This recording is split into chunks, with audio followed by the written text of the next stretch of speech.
I could have sworn I put myself up on the stage, but I guess not. Welcome in, everybody. Welcome to tonight's live.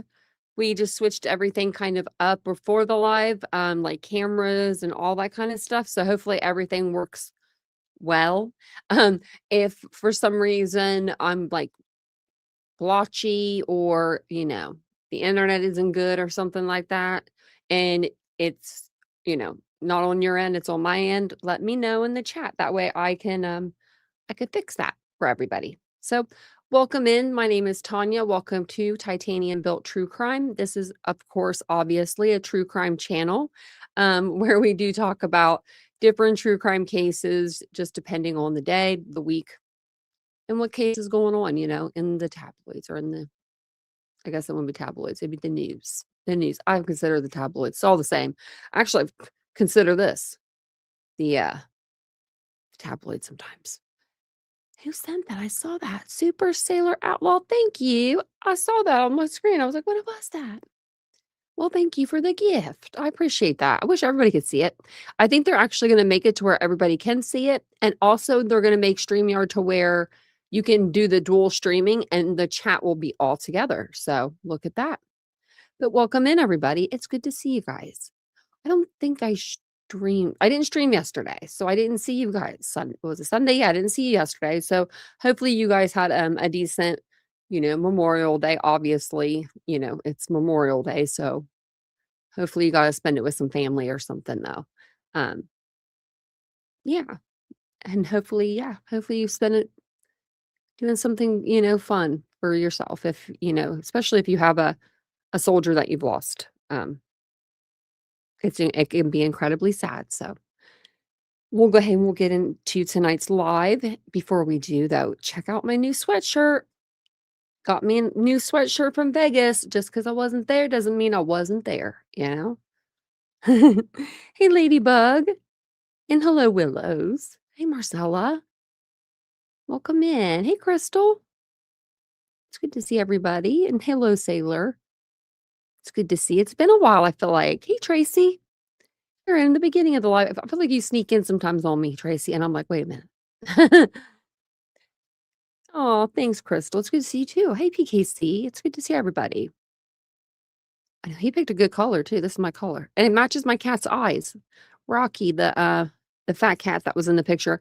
And sorry, this is covering up my sign. I should have moved it, but I didn't. This is my portable station. We're still putting it together. Vincent just has to wire it all up.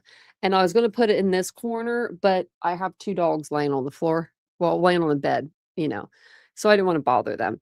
But that's going to be really, really awesome to use. I can't wait. I cannot wait to use it. And just, give it a whirl, give it a try. So it's been a while since we went over Austin Drummond's case, but there's been, there was a status hearing, or motions hearing. So we will go over that. But the reason why, he is in jail again or prison again, they're holding him in a prison, is because authorities say that he murdered 4 members of the same family in Tiptonville in July of 2025. They were their names were James Matthew Wilson, 21, Adriana Williams, 20, Braden Williams, 15, and then Courtney Rose, and she was 38. I think actually, yeah, I was like the same age as her pretty much whenever this case started. So the case gained national attention immediately after the couples, because it was basically the couple, Adriana and James, sorry, they call him Matthew Wilson. They had a baby together, 7-month-old little baby. The baby was found abandoned, alive, of course, in a car seat in a stranger's yard 40 miles away from where the murders happened. So first the police, stumble across a baby. They get a call of a baby in a yard. And I want to say that was like around like 4 o'clock or something like that. I don't know why I want to say that. I want to say it was like 4 o'clock for some reason. It might not have been. But for some reason, I remember hearing about the baby being like left in the yard first. And then, hours later we hear that they had found the mother, the father, the mom of the baby, her brother, and then I believe her mother, or it was either her mom or stepmother. But they found the baby at, like I said, 40 miles away. That's a pretty good distance away.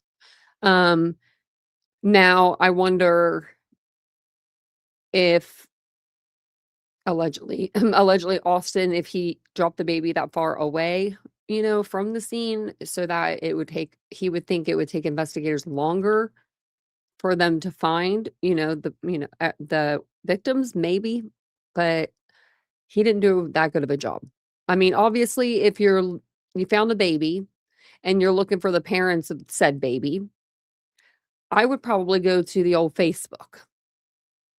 That's probably where I would go. And see if there's well, first I check the baby and see if there's any identifying markers on the baby, but oh, Willow, my kittens? Or did someone else get a kitten? Mine's Tessie. I know, go, Margo, me too. Well, me too for a minute.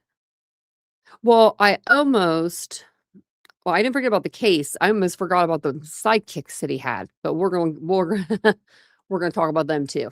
Because I was like, wait, hold on a minute. There was like 5 other people that helped him, do all this. So investigators, police say that the victims were shot, that their bodies were covered with tarp. I believe that 2 of the victims were shot, like, if you're on the road, it would have been, like, to the left, and then up ahead, like, I think that the other, the young couple was over to the right. But the infant was, left intentionally left alive. I mean, she was left alive. I'm not gonna say intentionally because, it was a hot day. I mean, anything could have happened to that baby. If the people that didn't live there, he so obviously, apparently he stopped. Austin Drummond stopped the car that he was in, and he said, "Hey, I need you guys to, like, call the police. There's a baby down the road in someone's yard." And then he skedaddled. So, like, he let, people kinda know. Not very smart. I mean, they could probably ID him, but so then after he does all of this, he,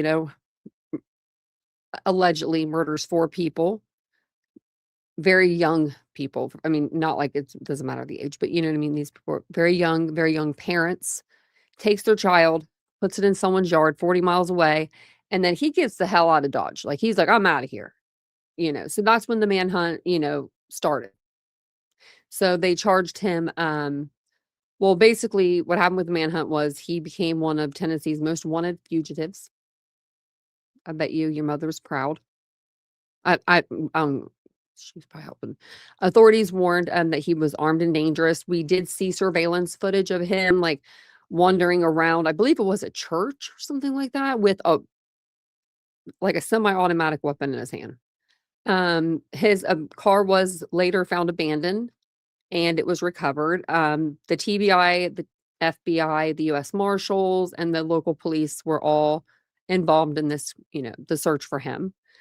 He was captured in Jackson behind a vacant pool house after residents called 911 reporting sightings. Authorities recovered several weapons nearby. I believe that I think he was in the pool house, and I think that he had one of the weapons in the pool house with him. If the homeowner would have walked in there and saw him, I don't know. I don't know how that would have worked, right? "Hey, princess, how are you doing? Hey, Cuffy you." There's so much to this case. Is anybody here from Tennessee? I hate that you cannot get a FOIA unless you live in the state of Tennessee, and I mean, I don't live in the great state of Tennessee, but if someone does and they wanna help a girl out, I'll call you and we'll figure it out. Um, but they did charge him with 4 counts of first-degree murder, aggravated kidnapping, weapons charges, and, he was a felon in possession, so they have that. Prosecutors announced that they are seeking the death penalty. Oh, thank you, Margot, for gifting out 5 memberships. That's awfully sweet of you. Tracy got one, not so nice Canadian. Oh, well, not so nice. Oh, every Canadian's nice. Adjust your focus. I like that because I could be like, adjust your face. Minna Cox and Sherry. Well, look at that. Welcome in. Welcome on in. Thank you so much. That was very sweet of you. So, what else? He does have a criminal background. I mean, he was in jail before. We've talked about that. He was I don't know if he was a CI or what. We're gonna go through some of these um people, associates that was charged with him. I'm gonna go through their paperwork because I'm seeing stuff, but I like, you know me, I like to read it for myself and see it for myself. But they are saying, they're just, I don't know, they're just saying some stuff about him maybe being like a CI, which to me that kind of matches up. The dude was in jail. He was in prison, I'm sorry, in prison with like an Xbox or something, like one of those game systems, you sold like the whole like grocery store behind him. There is no way they're gonna allow you to have that much commissary at a time in your I don't see that. Um, what else did they have? They were wearing plain clothing. He was wearing whatever he wanted. He had the 2 cell phones. He was like found with a weapon, like, and still served just 13 years. Just 13. Oh, you got one, Tracy. I didn't see that. Oh, good. That was so sweet. We love new members. We love old members and new members, all the members. Okay, so I just had a couple more things to tell you about the case, and we'll get to the hearing. So I'm put in some work to figure out what happened to these accomplices, but um basically there was a few different people that helped him, and all of this, and him, I mean Austin. If you didn't know, Austin was actually dating, the sister of Courtney Rose. And she was a prison guard where he was a prison inmate. I mean, it's very they're a tangle weave, web we weave, right? But authorities did charge De'Ara Sanders, Eric Wise, Michael, I think it's his name, Mitchell, yeah, Mitchell Ovies, and then Giovanni Thomas. They were all charged with accessory after the fact. And basically, they were, giving them clothes, giving them cars, taking them places, giving them a place to stay, giving them money, doing things to help him stay, off the trail of authorities. So De'Ara, Eric, they both pled guilty, and they received a plea agreement, like a plea deal sentence. They are both reportedly they agreed to testify in Drummond's upcoming trial. So that's why they got a plea deal. Um, Now, Michael or Mitchell, I won't say Michael, but it's Mitchell. He reportedly rejected the plea deal. He's like, I'll see you at trial. So he's scheduled for trial. Giovanni Thomas appeared in court with the other people in 2025. And I'm going to show you that. There's like a 3-minute clip. But public reporting afterwards has been like less detailed on him. Like they haven't really said what his final outcome is, just Saunders and Wise. So there's a lot of online, discussion around the case that involves alleged gang connections, prison smuggling operations, which I do kind of believe that one. Drug running theories, hit conspiracy theories all over. I mean, there's all kinds of stuff. I mean, it comes from YouTube, wherever, Facebook, all the things. So, but what is confirmed publicly is that 4 family members were killed. A baby was abandoned alive. Drummond was arrested after a major manhunt.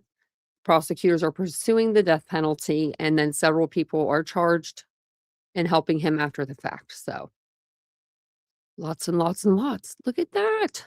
37 months, princess. Oh, thank you. Thank you for being here for so long, princess. Hey, Renee. Thank you. Courtney's ex was also in the same state prison as Austin. Isn't she lovely? Or isn't he lovely? I mean, she was fine, but isn't he lovely? I don't understand. What? Actually, I do understand. I understand. I was gonna say what makes you like a prison someone that's in prison, but it's because, like, they know how to talk to people. They can write you a love letter every day, right? They don't have a job, and if they do, it's in the prison, maybe the mess hall, from 12 to 1, for 50 cents an hour. Like, you know what I mean? Like, they have plenty of time to woo you and to talk to you and to tell you everything and to call you mostly on your own dime. It'll always be on your own dime. Just think of those things. If you ever run into somebody, pen pal it up, a Brian Koberger, and they're like, "You're real pretty." You're like, "I'm good." Just say I'm good. I like my money. It's kinda like dang, it's kinda like YouTube. I have to tell you something. That just reminded me of something that was funny. I'll tell you guys at the end of the life. So I am a little late on his hearing, but he did have this hearing, last week or week before, and we're gonna go over it. But I wanted to show you guys this video that I go back before, we watch that because it just talks about the 4 people that were accused of, helping Austin Drummond. They appeared in court, and it just gives us a little bit more than what I think than what I gave you guys. So let me pull it up. Thank you guys all for being here. I forgot to ask you, if you don't mind, will you just hit the like button for me? Also, I don't know the percentage of people that watch my videos that aren't subscribed. I hear that all the time from other like subscribers, or I mean YouTubers, but make sure you're subscribed. We're here all the time talking true crime, and we talk all the cases too. And then if you want to, go to the spicier side of my content, that's Unfiltered with Tanya, and that's where we go and we talk about a little of this, little of that. So this is from September. But hell, I didn't see it. And I was like, I'm gonna show this to them too. Maybe you guys didn't see it. But it just talks about the people that were helping Austin in the background and how they showed up for court. In the Austin Drummond case now, the man charged with killing a family of 4 and abandoning their baby in Dyer County. The suspects who are charged with helping him also appeared in court today. For the first time, new details emerged about their relationships with him. Action News 5's Caitlin Miller shows you how deep their involvement goes, according to investigators. Giovante Thomas, Michelle Ovelis, De'Ara Sanders, and Eric Wise all appeared before Judge Don Allen this morning. The 4 suspects all facing accessory after the fact charges. While focus has largely been on how the suspected accomplices helped Austin Drummond after his crimes, it was made clear in court today that's not where the story begins. FBI agent Scott Lawson last week said the car Drummond is believed to have driven was rented a day prior by Michelle Ovelis. Her attorney stated in court today that she was only guilty of renting and returning a car. Her involvement is very limited. She was asked to rent a car, which is not illegal, and she was required by that rental contract to return that vehicle, which is not. I'm just gonna say this. Raise your hand in here if you would be like, raise your hand if you had a rental car, right? A rental car. And you're anybody, I don't care if it's your brother, your sister, your mom wants to drive it. Raise your hand, and if you raise your hand if you'd be like, yeah, sure, yep, go ahead, take the rental. I would not trust nobody in a rental, drive my rental. You know what I mean? Rental cars, you get a little dirt in there. They're like $400 to clean it. You know what I mean? Like, it's not that bad. But I think she knew what she was doing when she rented that rental car, is what I'm trying to say. I think people let their mom drive the rental, but you know what I mean. I'm not muted. No, I'm not actually. I was like, dang it, am I muted? But I wasn't actually. Can you not hear me? Uh-oh. Ladybug lost it. Ladybug done lost it. There were scarce, if any, mention of her involvement directly with Drummond. However, Judge Don Allen made it clear that what Ovelis told law enforcement seems to paint a different picture. According to the statements she did make several statements which apparently would indicate some knowledge of the homicide and also knowledge of the aggravated kidnapping. So I do find that the apparent probability of conviction is likely. We also learned more about Ovelis' relationship with Giovante Thomas, the man police say Drummond called less than an hour after the murders. Wasn't he the one that was like dancing around on like the TikTok or something? Oh, we gotta find that. Or like Facebook. Thomas and Ovelis were living together at the time and shared 2 children, ages 2 and 10. Prosecutors say the same car Ovelis rented for Drummond was returned to Thomas. When discussed in court today, Thomas's attorney and Judge Allen went back and forth on whether Thomas knew the vehicle had just been used to commit mass murder. As far as the courtroom is concerned, the only statement of fact that the state believes to be true is him accepting that he had taken the car back. I understand, but I understand also that when the car was returned, there was some indication that perhaps evidence had been tampered with. It also came to light. You would think that there would be blood, right? Like, if he shoots 4 people, there's probably, I don't know how close the wounds were, but blowback. I was like, uh-oh, Ladybug's one, we're have to get her the hearing aids. I need them. For when I'm in court and they're talking, I'm like, what they say. I really do I need something to like enhance That sound. De'Ara Sanders and Eric Wise are connected. The 2 suspects believed to have purchased the duffel bag and cell phone found near where Drummond was caught by police August 5th.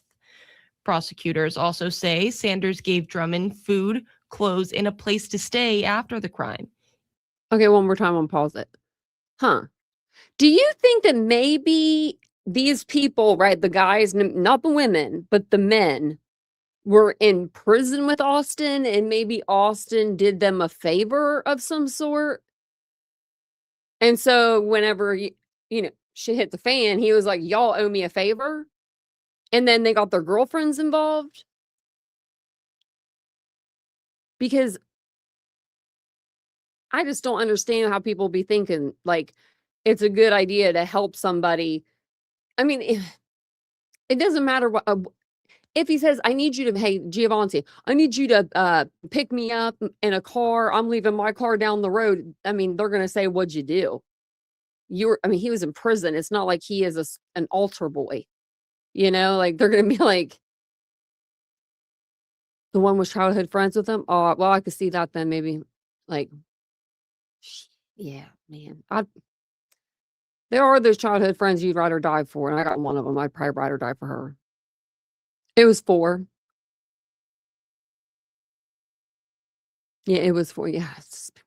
Even when she found out what he had done. She said that she learned he was actually Mr. Drummond on Friday morning, August 1st. But she did continue to let me stay at her apartment until he left on Saturday, August 3rd, 2025. It was also revealed in court today that Sanders, who was facing a $25,000 bond before today's hearing, is currently 6 months pregnant and under close medical supervision due to complications. Bond was set for all 4 of the suspects, ranging from 2. What was hers? That's not De'Ara. Did they let her out? Or is it Mitchell or whatever it was? Michelle. I'm going back. The 2 suspects believed to have purchased the duffel bag and cell phone found near where Drummond was caught by police August 5th. Prosecutors also say Sanders gave Drummond food, clothes, and a place to stay after the crime, even when she found out what he had done. She said that she learned he was actually Mr. Drummond on Friday morning, August 1st. But she did continue to let me stay at her apartment until he left on Saturday, August 3rd, 2025. It was also revealed in court today that Sanders, who was facing a $25,000 bond before today's hearing, is currently 6 months pregnant and under close medical supervision due to complications. Bond was set for all. So she's at $150,000 bond. I mean, if you're pregnant, I know it's, I know she shouldn't have done what she did, right? But like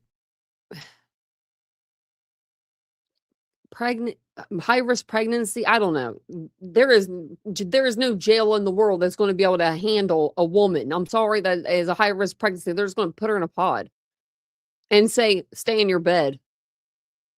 Like, I don't see them like, I don't know, putting her up anywhere. Like, they ain't taking her to the Holiday Inn, that's for sure. 4 of the suspects, ranging from $250,000 to $100,000. In Memphis, Caitlin Miller. Okay. Did they all ended up pleading guilty? I didn't know about the other ones because the one was like, I'll see you in trial, and I was like, oh, okay. What was Giovanni? But that's because, yeah, I couldn't. That's what I said earlier. I couldn't find out a lot of information on him. Okay, so I can only find this on the old Facebook, but that's fine. That's where we're watching from. I did fix the font, like the closed captioning, so that you guys can like better like see it. I hope. Like I made it white with black or something. I don't know. I did it opposite, and I made it bigger. So hopefully you guys can see the closed captionings. So the beginning of this is kind of hard to like understand a little bit, but it does clear up a little bit. So and hold on, let me play it. Okay, they're gonna zoom into him. He's over here in the white. This this case is insanity. Yeah, that's what they were saying. Well, we only got two. I only had 2 of them that I knew that turned state for sure. But yeah, wow. That's what I mean. If it's they shouldn't have even helped to begin frickin' with, because then they wouldn't be turning nothing. They'd be chilling at home. And he'd be here doing this. I don't understand it. The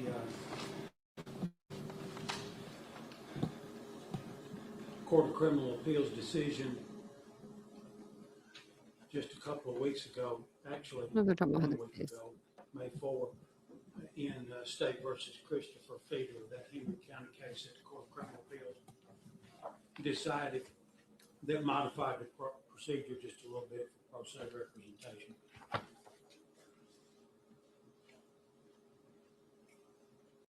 Once they move on to him too, I can always bump up the volume for you guys too. That way you could hear it more. Actually, I'll do it now. And then tell me in the chat if it makes it louder. You want a copy of the questionnaire? No, sir, I do not. I brought one actually, and then didn't give it to you.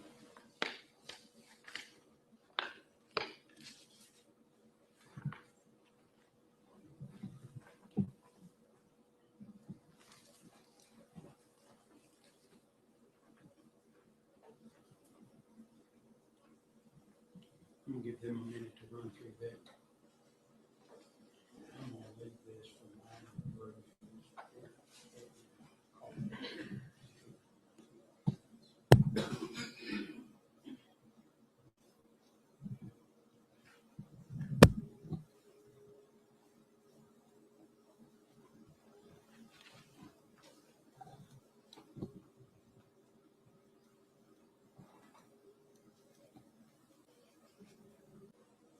Potential suggested change. Question number 20 says, do you know how to select a jury? Because it's a capital case, we suggest changing that question to a capital qualified jury. I'm happy for you to write it in. And that's a fair.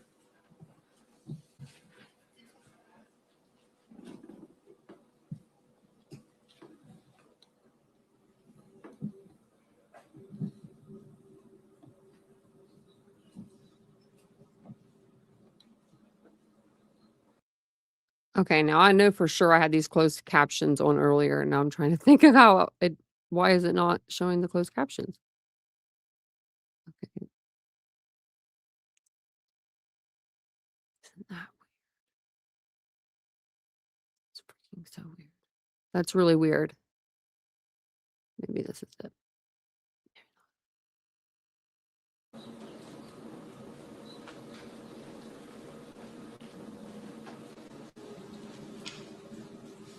Okay, Ferguson's handed off the questionnaire to Mr. Drummond. Let's look at the motions that are scheduled for hearing today. The first one I've got is the state's motion for protective order for discovery, which was previously granted by the court. There's been a motion filed, Mr. Copeland, I think you filed a motion to modify the protective order, is that right? That's correct, Judge.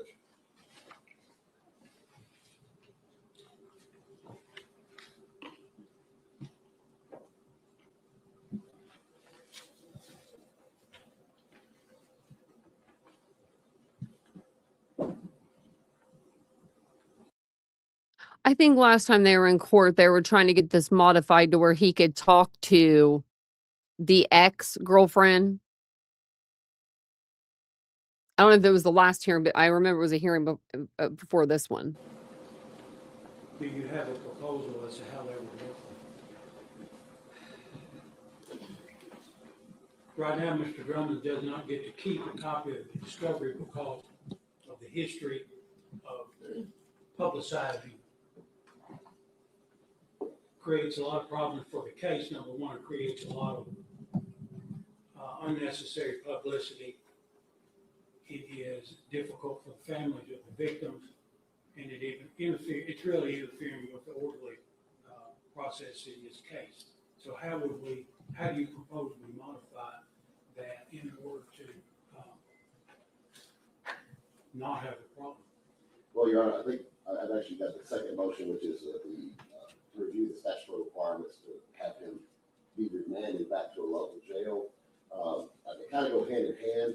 The biggest issue that we have right now is being able to effectively communicate and coordinate with Mr. Drummond. Where he's being housed now, it's extremely difficult to be able to even give him copies of discovery to review while we're there. Have Ms. Ferguson here, an investigator, has done it a couple times, and the issue that we have is the way TOC is allowing the in-person visitation is it's conducted through glass, and it's very difficult, and we've got to control. Is she going to testify any differently from her affidavit? I don't think so, Judge. You've seen the affidavit? Yes. I've seen the affidavit. Yes. So that's presenting a big challenge. We are able to meet by Zoom, and we can screen shares. But as far as being able to really have meaningful opportunity to review that discovery, it's not feasible, especially with the Zoom timelines and the way we have to coordinate with staff. What is it about the Zoom that prevents you from speaking with him? Well, the Zooms are going to be limited in nature because they have to have a staff member, although not in the room, right outside of the room, as opposed to in the visitation area. And so we're limited in scope and length when it comes to visiting by Zoom. We are able to communicate with them, but it's in short bursts. Again, we can show him with the screen shares, but that's going to be a very limited time frame for him to review the documents. And of course, he can't retain them to review them at any length. So that's really a very big, significant challenge, especially with the 6-minute right.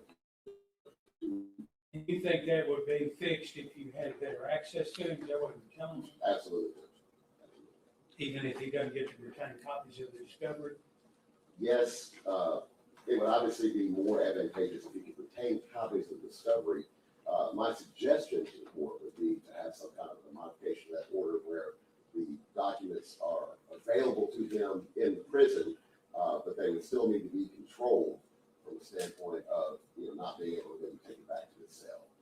For instance, he can go to the law library and check out the materials, review it when he's able to have recom or whatever, but just not being able to take it back maybe to his cell.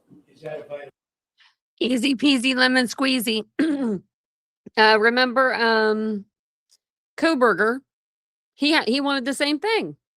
He said that he wanted to be able to look at his documents when he wanted to or something like that. And they were like, okay, we'll give you this little jump drive with all of your shit on there. And you can go out to this big hunking computer, you know, and you can like look at your case or whatever you want to look at.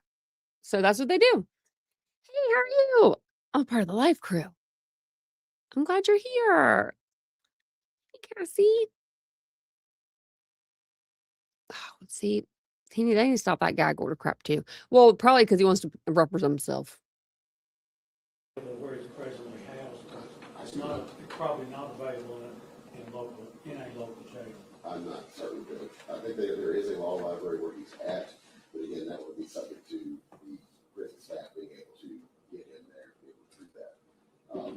It's just not feasible for him to be able to review. It's voluminous discovery plus videos, and it's a lot of discovery. You understand what I'm looking for is some reasonable assurance that the materials are not going to also wind up in some sort of published form. Absolutely. Publicly published. And I think that I'm sorry, I keep pausing, so I won't pause it again for another few minutes. But isn't that the blah, blah, blah. Isn't that the attorney's job? Like, I know he's like, I don't think he's being paid, but like for them to break down the discovery, like your client, and technically they're allowed to look at every piece of discovery they want to look at, right?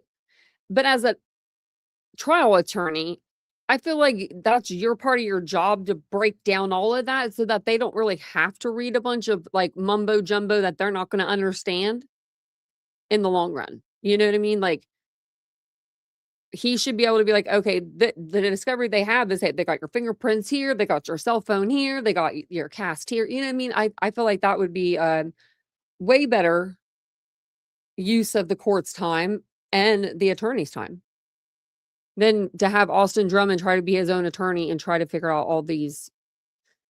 Just because you went to prison and you're with a law, you know, one of those prison lawyers, okay, that is not, it's not the same. if there's some potential resolution to craft it where those materials are controlled, but available for him to take out during the day or whatever, but again, not take them back to his cell or whatever.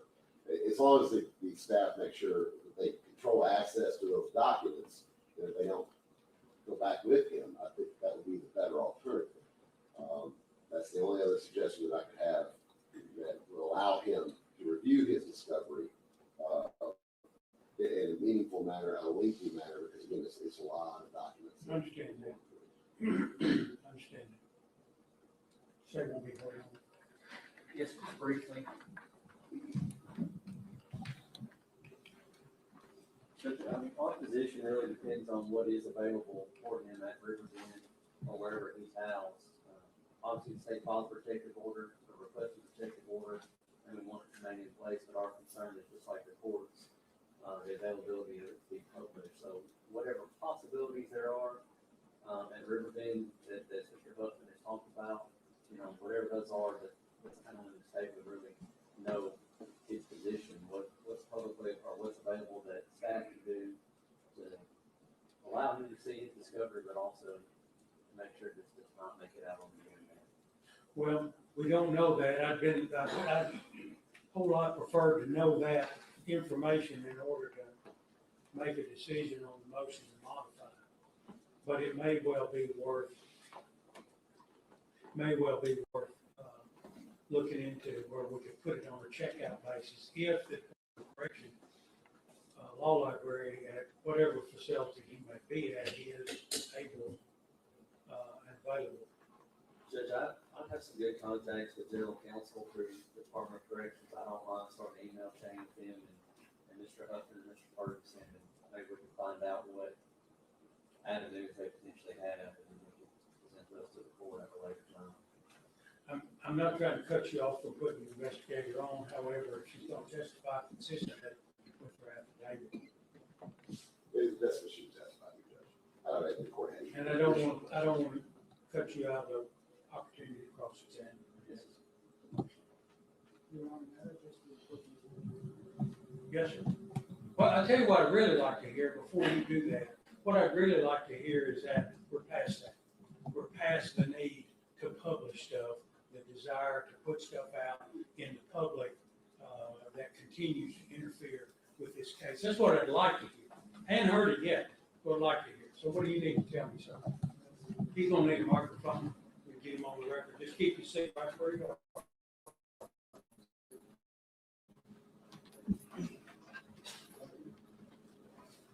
He's gonna get up and he's gonna stand at the podium. He wanted to be like a real lawyer.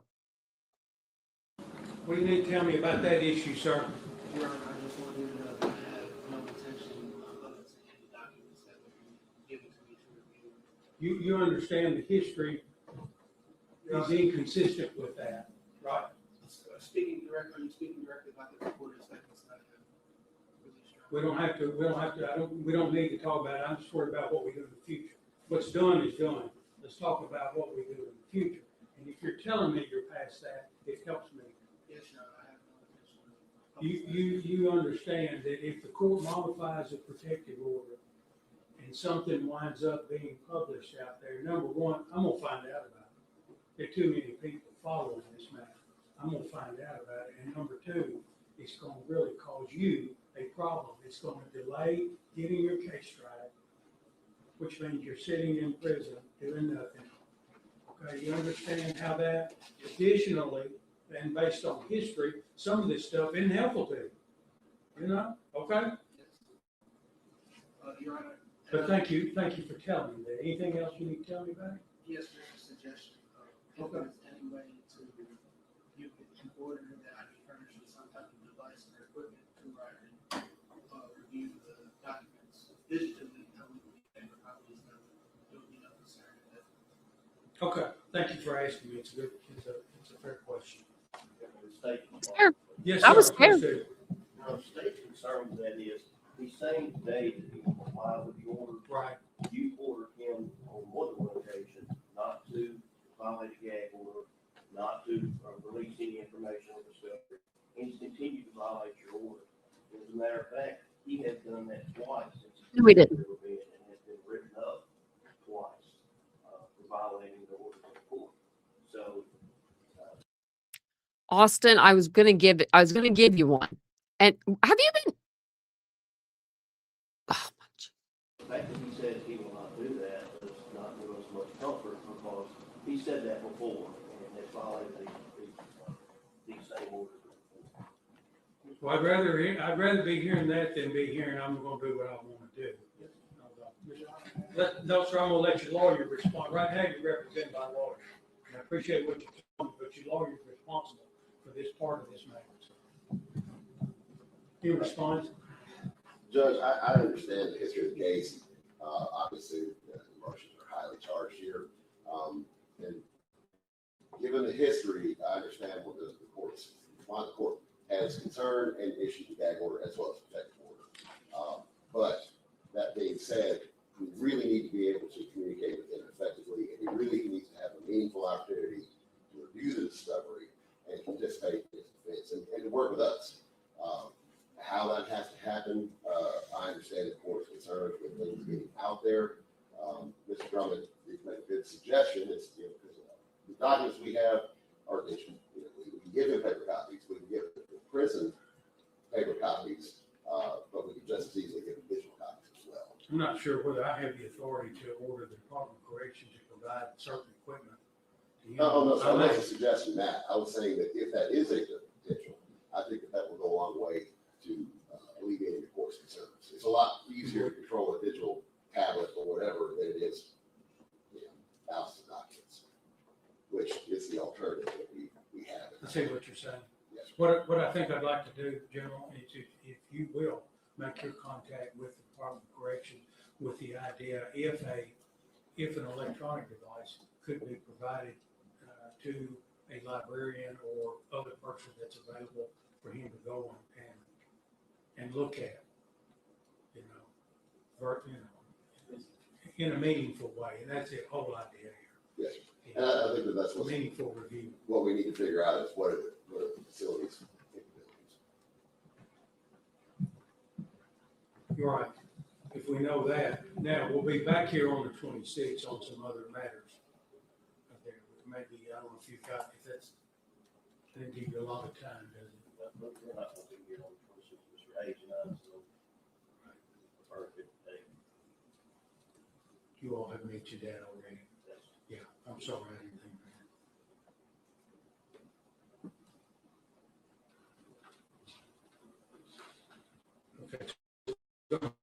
motion till we have additional information about that. I don't know if you can do that before then, so we can at least be thinking about how we do it. I'll send an email. That was a motion about moving to a local jail. No, I'm gonna deal with that separately.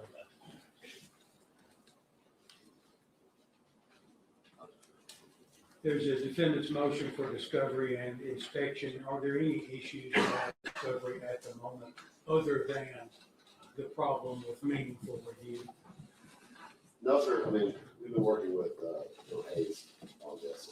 As he's getting these documents, he's getting to us in the final matter. We have a lot of discovery already. There may be additional things coming in, of course, if we basically ongoing investigations. There may be additional documents coming in. But Bill Hayes has been very diligent at getting this to us. Right. So there's no other discovery issues that I'm aware of at this time. You agree? There's several pending lab reports still from my lab that we're waiting on. And a lot of reports that are done by TPI that they're going to. There's a defendant's motion for exculpatory material under Brady versus Maryland. Are there any disagreements at this moment about what might constitute Brady material? No, sir. In fact, I filed that motion initially. I know.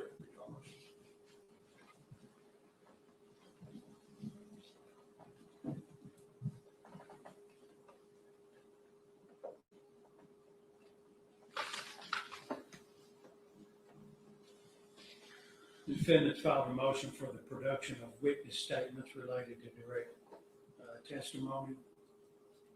Looks like the state does not oppose that. Am I right about that? Yes, sir. Even though Rule 16, sub 2 does not require it, the state does not oppose that, Mr. Huffman. If you would like to draft an order which would grant that by consent. Yes, sir.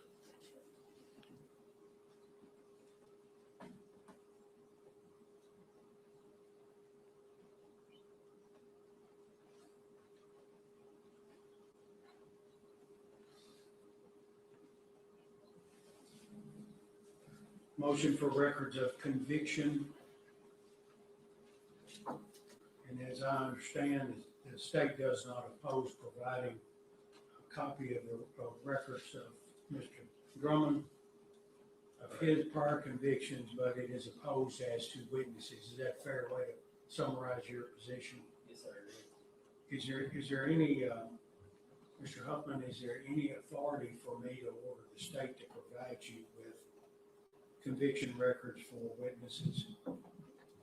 Judge, not until they take the stand, but of course, that's relevant for cross-examination. It's just a motion to seek that information early, just to prevent any kind of delay in trial. Who said that?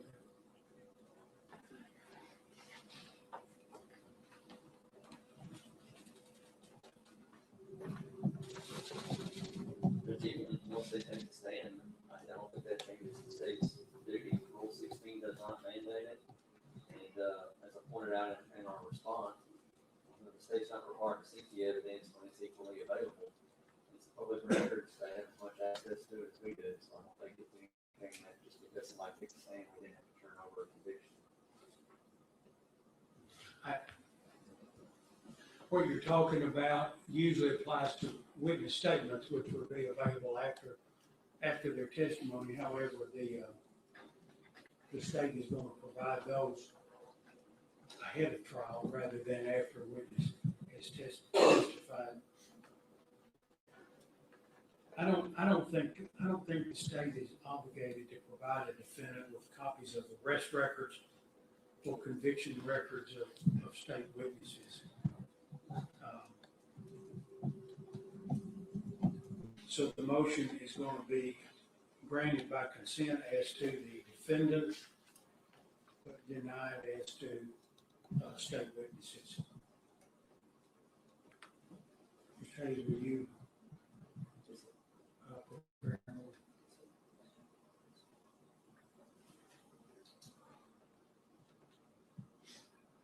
Defendants filed a motion for hearing on prior convictions and bad acts. The state does not oppose the motion. Court is going to grant the motion and comply with the procedure set out in the rules of evidence. 434 and 608, 609. We'll look at all of that jury out Yes. as it presents itself. Okay. Yes.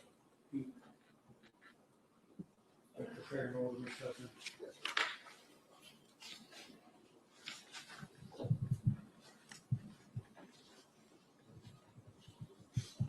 Defendants filed a motion for permission to file additional motions. That is unopposed. The court will set a hearing schedule with a motion filing deadline each time. I'm not gonna cut you off until everybody feels reasonably confident that they've exhausted the motion, the pretrial motions that need to be filed. Yes, that's better. Right, I agree. I just wanted to address it, and I would like an order. I would like an order down on it so that it's clear. The court's taking it up. Defendants filed a motion to suppress statements, and I understand that that's probably just a preliminary filing to protect the issue. Yes, sir. At this time,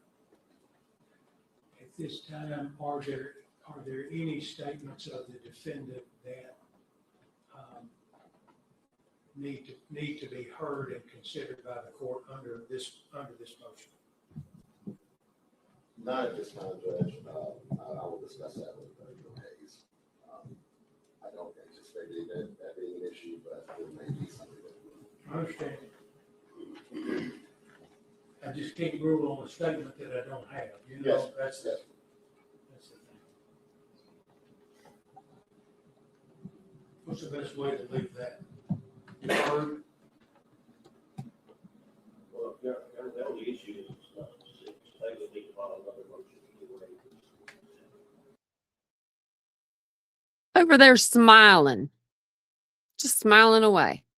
But then whenever the like judge is talking to him, he's like, yeah, yes, sir. Like he's all meek, mild. No, I don't know. I thought it's a little bit of him coming out, I guess. Statement Well, they could amend this motion to say, okay, now we've got this statement of this date that needs to be addressed. And that's what I anticipated. Okay. We followed it. Let's do an order, Mr. Huffman, deferring the motion to suppress statements.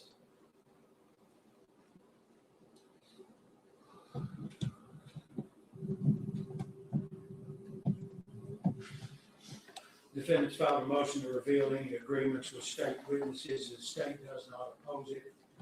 And my notes indicate that there are no agreements that have been revealed or to be revealed. I assume the state, if they don't oppose the motion, would reveal any agreements made with state witnesses. So let's have an order, Mr. Huffman, showing that motion is granted.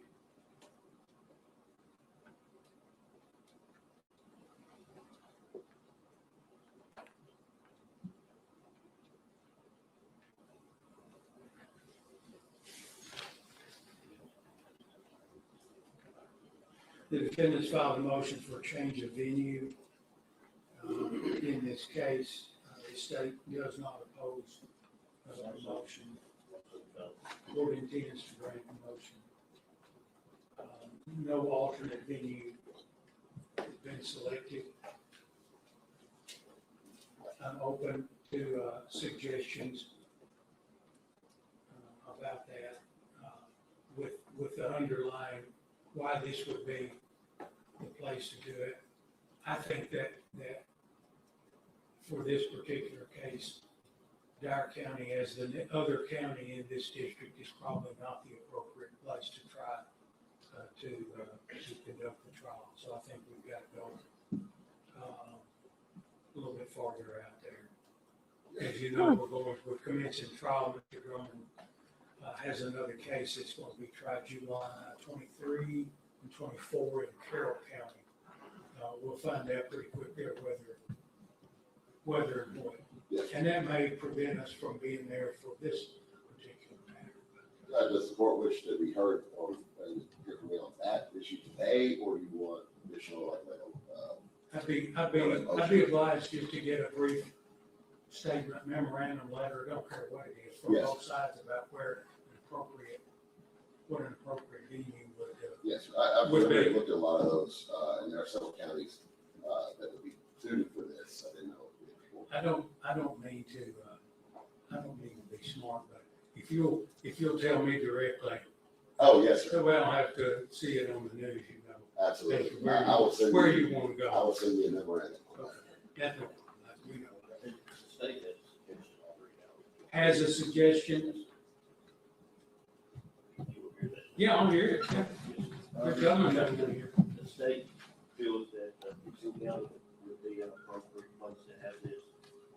The reason we say that, if it gets over towards Middle Tennessee, hopefully, there's been media coverage here, but hopefully not as much. Plus, there's my understanding they also have a courtroom that's always available there, an extra courtroom. So as far as scheduling is concerned, it'll be easier for us to schedule. That's the reason that we would suggest that. Judge. My concern is the Memphis media market and Jackson media market, really. And that's my specific judge. Yeah, courthouse, it's, I've been in it multiple times, trying to get jury trials, not even well close to. Where's that? science-wise. It's gonna be. Where are you talking? In Gibson County. Dixon County. Oh, I think you said Gibson. Dixon. Oh, okay. That changes it good. Thank you. I like that. Gibson County might go work.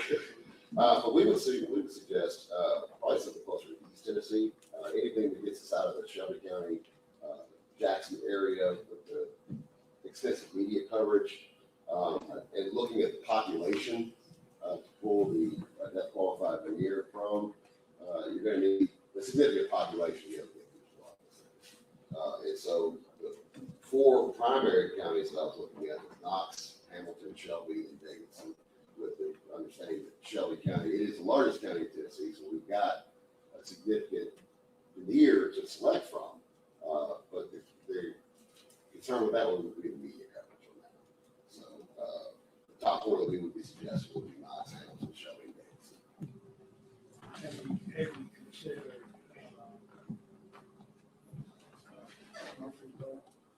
That would also be, within that realm.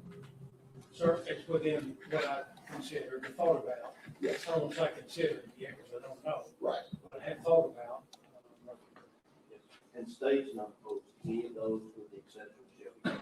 We do object to Shelby County just because of the media. There's been so much coverage on this that we're concerned about the potential jury. And I can understand. Your first and sure would make travel easier for you, wouldn't it? Well, yes, sure would. I've tried a lot of cases, obviously, most of the cases are in Shelby County, and they're usually 2 or 3 years, 2 years after the facts. Like the guy who ran around all over Memphis killing and shooting people all day, would close the city down. By the time it came around to pick a jury, nobody remembered it. Memphis has a really short memory of crime because we have so much. I hate to say that in a file, but we would still be able to effectively pick a jury from there if we had to. It would just be an issue of people concerned with two calls. Would there be a courtroom available? Oh, yes, we're going to get 2 new judges. I'm sure that there are plenty of judges there who'd like to take a holiday and let you have the courtroom. There's also courtrooms in other buildings down there. We could use one of the circuit court buildings, which would be set up to have a jury trial across the street. But we would not have any trouble getting somebody down there to choose a courthouse. And the jury veneer is almost always, It's also, a jury veneer there is almost always available. it's always available, and because of our jury commissioner, they're very good about it. They bring in 300 every Monday. What they do, or what we do, is we actually go and get our own separate veneer, bring them in a week or 2 early. If we're doing jury, we're doing questionnaires, bring them in about a month early, and then those people would be sequestered off of the normal 300 at age 3 hours. So we wouldn't be competing with any of the trials. Okay. All right, thank you for the information. Of course, we'll think about the matter. Thanks for that, Mr. Drummond. Do you have any questions about it? Would you all pass that back up to?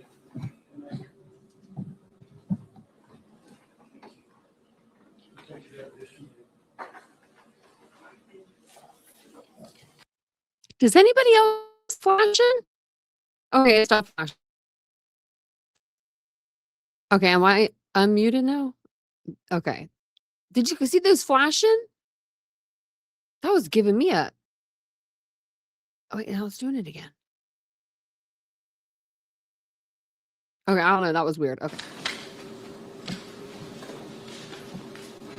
There's been a request for speedy trial filed on behalf of the defendant as well. The court will set the matter for trial at the first available opportunity to do so.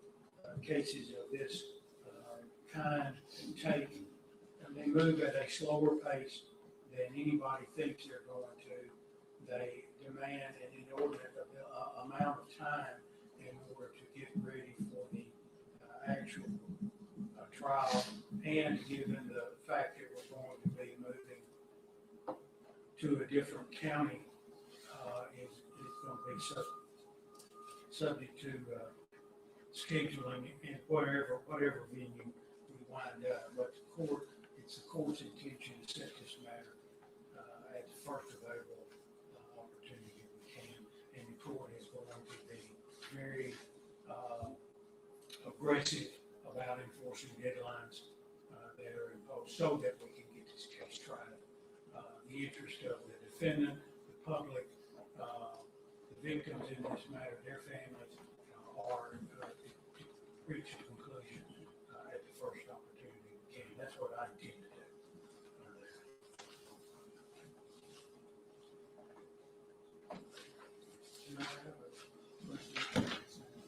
Sir? I have a question on that. Well, we're not there yet. I want to come back to it.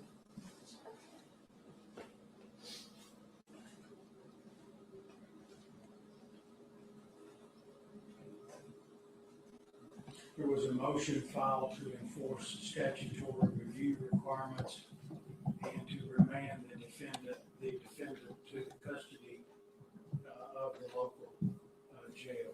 Let's go ahead and take that matter.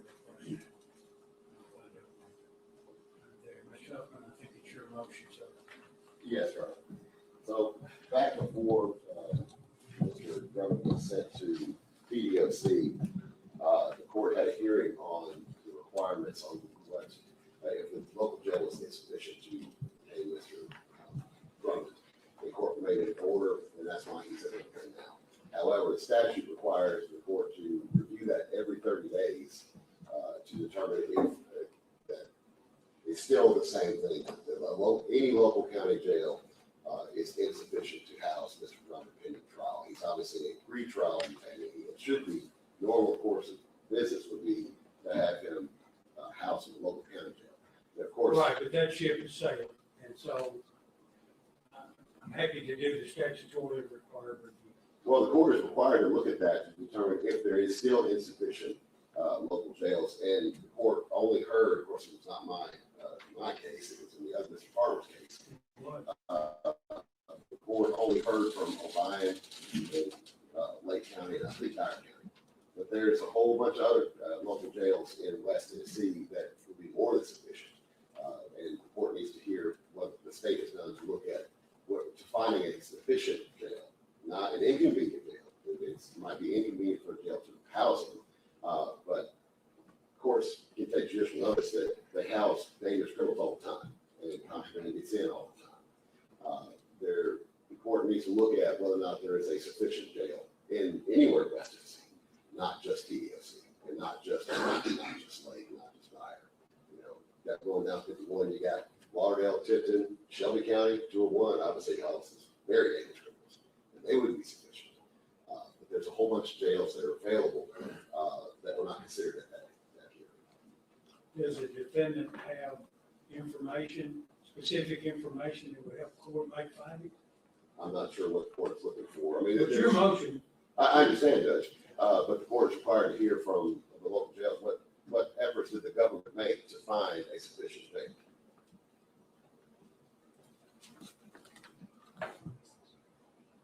just because he's in TOC now does not mean that he is not required, cannot be remanded to a sufficient jail. And again, inconvenience for the jail is not something that is standard. The standard is whether or not it's insufficient. Well, it sounds like under your theory of this thing, the court's required to have a completely new hearing every 30 days That's correct. to decide whether or not there is a local jail. That's correct. But you asked for that review under 41-4-121, Yes, right? yes, sir. Okay, so that statute says, an order issued under this section shall be reviewed by the issuing court at least once every 30 days. In conducting the review, the court shall determine whether the order needs to remain in place, be terminated, or be modified to place conditions on the order. Now, here's the part I'm really interested in. In evaluating whether the order needs to remain in place, the court shall consider the jail or juvenile detention facilities obligations relative to the use of restrictive housing. That's what I'm required to review. Yes, sir. If the order is terminated, the prisoner shall be returned to the county jail. Juvenile detention facility doesn't apply because he's not a juvenile. Shall be returned to the county jail. So what do you think that tells me I've got to do? Do you think I need to take a survey of jails throughout West Tennessee to determine whether or not there's a jail that can house the defendant? I mean, I'm not sure that it'd be a survey per se for the court to do. No, I don't think it, as you know, that's Yes. not my role. Yes, but the state's motion, they presented testimony that he was getting disciplinary issues. But again, matter of convenience is not the standard.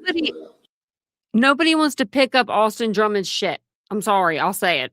No one wants to do it. He throws feces up the freaking wall, and no. And it's continuing. Do the conditions still exist today in Lake County? Do these conditions still exist today in O'Brien County, Dyer County, any of the local jails, especially within this district? Well, to that end, do you have any information that the Lake County Jail or the O'Brien County Jail are better suited to house Mr. Drummond than they were when the order was initially issued? Well, I would stipulate that Lake County would not be. It's small, and given the issues that have come up already, I don't think that Lake County would necessarily be somebody that would be sufficient, I guess is the word I'm looking for. O'Brien County testified that it was inconvenient, and he was causing problems, but I don't know if those conditions still exist at O'Brien County. The sheriff is here to testify, but as far as that's concerned. They know what the state's. The state's. Okay. Yes, Okay. he is here. Dyer County's here as well. I'm not. Well, you know, the court's order was reviewed by the Court of Criminal Appeals. Again, Judge. The court's order yes, was yes. reviewed by the Court of Criminal Appeals. Yes. And it remains in force. Yes, and I'm not suggesting that it was necessarily wrong at that time, but under the statute, the court has to determine if those conditions still exist. Thank you very much.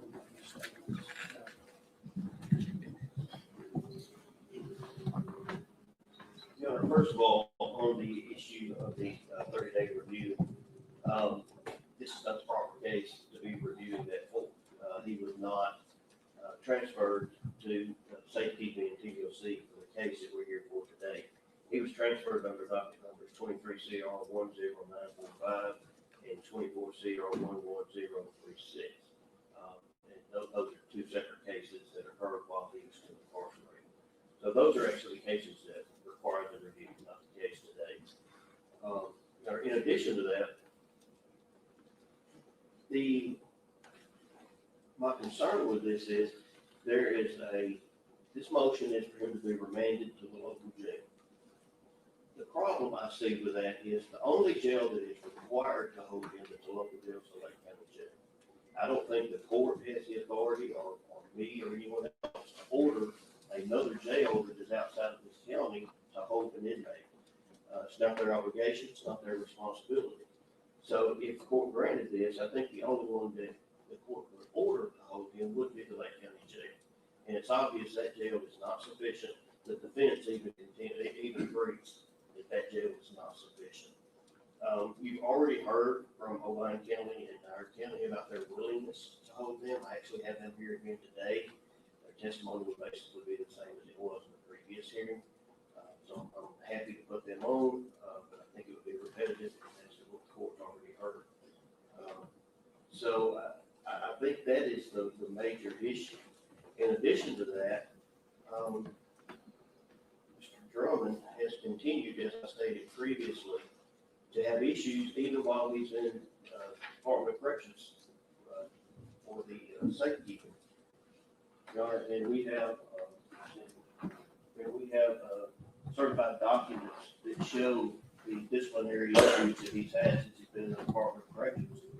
So if there are issues there, who is the best person equipped to deal with him, there's obviously going to be more serious issues in a local jail.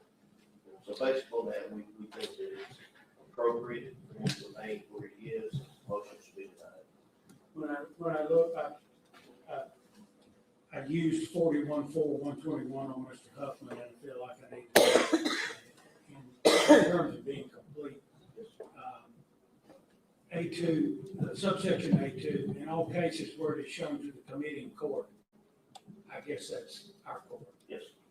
That the jail of the county in which the commitment should be made is insufficient for safekeeping of the prisoner, the court may order commitment of the prisoner to the nearest sufficient county jail.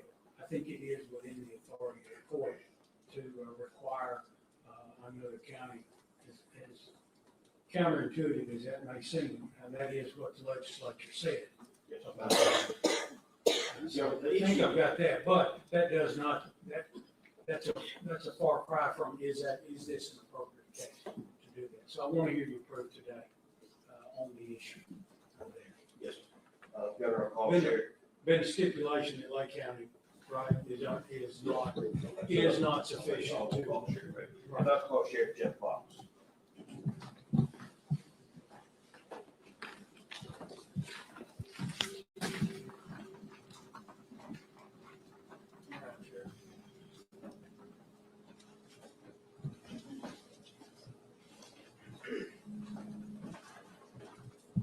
You raise your right hand, sir. You solemnly swear affirm testimony you're about to give is the truth, so help you God. Will you state your name, please? Jeff Fox. And, Sheriff Fox, which county are you sheriff for? Dyer County. And as sheriff of Dyer County, you also maintain a jail. Approximately how many inmates, how many beds do you have at that facility? We have 236 total, 2 buildings. And, how many jailers do you have? For your jail? There's 23 on the payroll. And do you have a pod of cells that are designed to hold maximum security prisoners? I do. And are you familiar with the case involving Austin Drummond? Yes, I am. Has he been held in your jail previously? I believe he may have been in General, I'm not for sure. Do you feel that your jail is sufficient to house Mr. Drummond? General, we're at 103% capacity. We have 245 inmates today with a 236 capacity. You can't segregate properly once you get above 85% capacity, because a lot of these cells and pods may have 10 to 12 people in them. They're all not maximum or segregation pods, and most of those are full with mental health patients and other violent offenders. Plus, also I have one of the victim's stepbrothers incarcerated this time there too. And so would it be fair to say that person, Mr. Drummond, would not be compatible in that jail? They wouldn't be compatible at all. So based on that information, do you think that you have the appropriate facilities to be able to house Mr. Drummond? No, sir, I don't. I'm under a plan of action due to overcrowding at this time in the state of Tennessee, and we're building additional cells at this time, so it would not be fruitful at all for me to take a prisoner on the secondary charge or the primary charges over here in Lake County. I'll pass it. No questions. Free to go. You're on call Sheriff Jackson.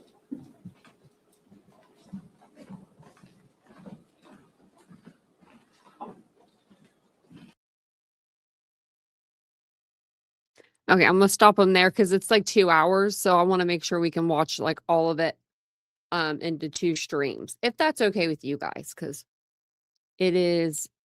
we're at like an hour and 16 minutes here over about that. And plus I have to talk to you about a couple other case updates before we jump off. But I am gonna come back on. I think I'm gonna come back on and do an earlier afternoon live tomorrow. I know I say that I'm gonna be doing afternoon lives all the time, but I do want to come on in the afternoon because it's just I don't know. It's the vibe is there to do it. I usually am up anyway. I'm up at like I usually get up between like 8:30 and I'm at the gym by 9 and then I'm home. So I'm just kind of like let's just do it live. So hey happy Cappy. But I don't think any of these jails are going to want Austin Drummond in their facility based on the fact that he likes to throw crap around. He doesn't really like to follow the rules. He doesn't like to do any of those things. So it's very, very, very weird. But yeah, just like I have to get my beauty sleep, so I can get up early. If I don't get my beauty sleep, I'm cranky in the mornings, let me tell you. But yeah, I'll schedule it either tonight or I'll probably schedule it in the morning. Okay, so the 2 updates I do have, and we'll go deeper into these updates on another live, but Caleb Flynn and Michael McKee both have new trial dates. They both have dates in general for hearings because they both gave up their right to a speedy trial. So what that means in YouTube court jargon land, we are going to be hanging out for a while before these cases probably go to a trial. Which I knew that was going to happen. But then again, I was kind of hoping, that Michael McKee would have like a big head or Caleb would have a big head and they'd be like, let's go now. And, we'd be able to do that. So, but I do know that Michael McKee's next hearing was supposed to be on June 17th. Yeah. But I do know that Caleb Flynn's new trial date is September 17th. So. Yeah, I think they even said that, like, one of his trials was in July. What if they probably won't stream it.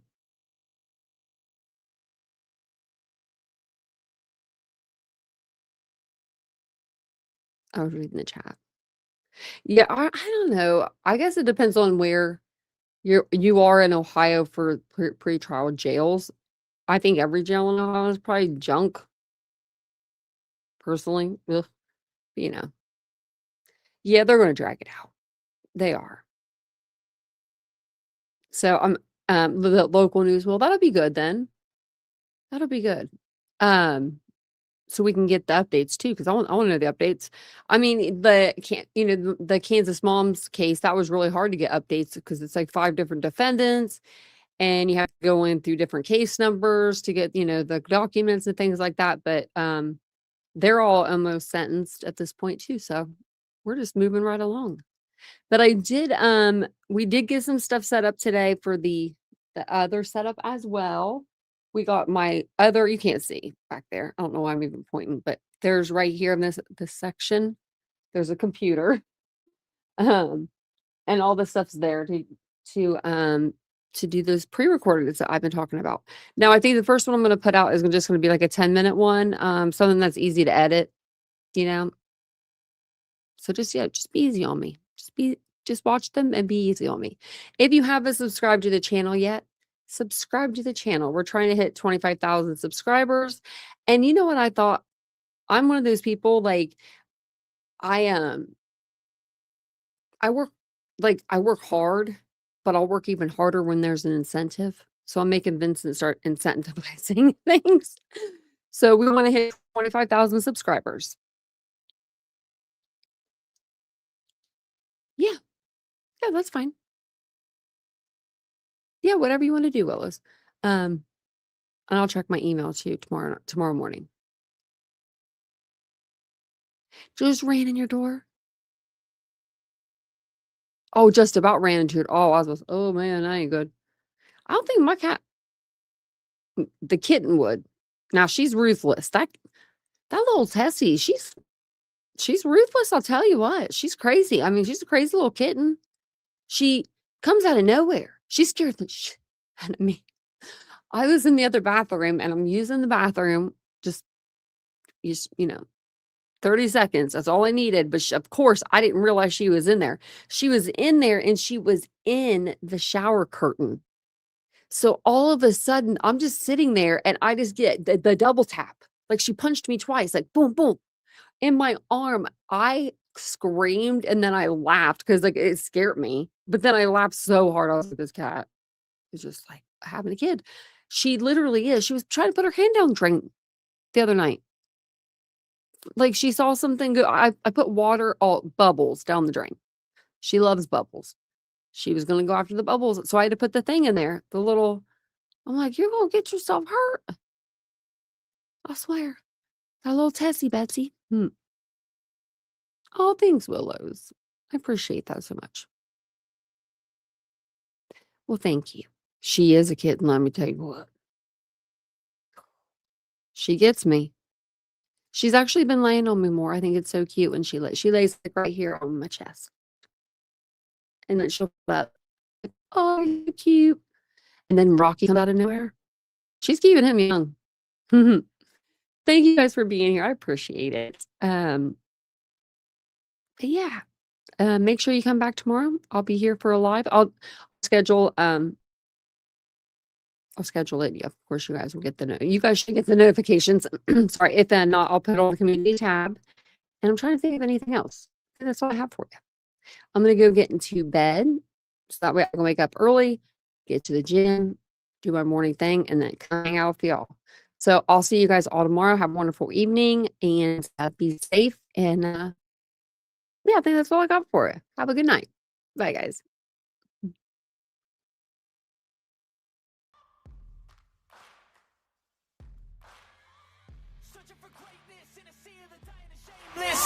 I see the aimless, I don't wanna be one of the nameless. I'ma wake up with the mindset that one day I'm gonna make it. And I don't think I'll be fine if I don't break my limitations. Don't try to stop me, I exist to write my own story.